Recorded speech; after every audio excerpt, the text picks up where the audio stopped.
wanawake wote kasoro mama Apostle wanateswa na mambo makubwa matatu yanayowasumbua. Kama umekaa karibu na mwanamke, mwangalie, mwambie ni nyie. Wanateswa na mambo mangapi? Matatu. La kwanza ambalo linawatesa wanawake, je, mume wangu ni wa kwangu mwenyewe au kuna mwizi na share naye?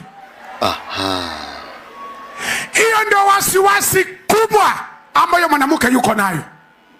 Ndio maana nawaambiaga wanaume, ukitaka wakati mwingine muondoe stress, pressure mke wako, ni vitu rahisi tu. Saa nyingine mwachie simu zako. What? Mwambie leo nimechoka, nataka kupumzika, sitaki usumbufu wa simu. Kaa nazo, jibu message, pokea wakipiga, fanya kila kitu, kaa nayo paka jioni. Oh no. Oh no. Never. Never. Never. Never. Unaona walivyoshangilia wanawake?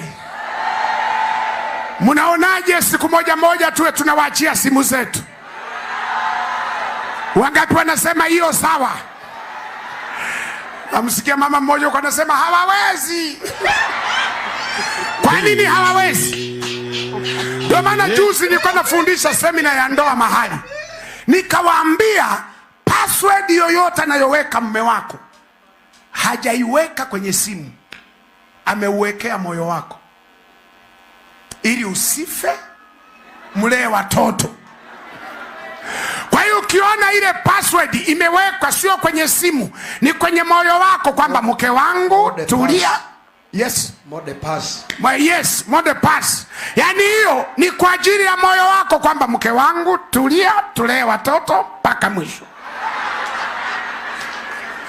Kwa hiyo unapoiangalia unasema simu yake ina password ngumu. Ndio, moyo wako ni wa thamani sana, lazima uwekewe kufuli, uwekewe ulinzi, kwa sababu kuna vitu utaviona kwenye simu yake, utakufa.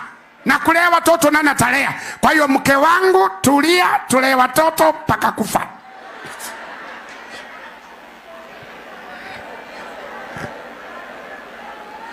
Kwa sababu wanawake wana wasiwasi na mambo haya matatu. Moja la kwanza ndio hilo, je, mume wangu ni wa kwangu mwenyewe au kuna wezi? Kwa sababu asilimia kubwa ya wanawake wanahisi anapoishi na mume wake anaishi na msaliti. Ndio maana wakati wote mume unaonekana msaliti pale nyumbani. Ukichelewa kidogo, najua ulikokuwa. Usipopokea simu, najua uliyekuwa naye. Usipojibu message za kwangu hazijibiwi, za wengine zinajibiwa. Ukiomba hela ukisema sina, anasema ndio utanipa mimi tena wakati wako nao hapa. Yani wakati wote wanahisi wako na msaliti.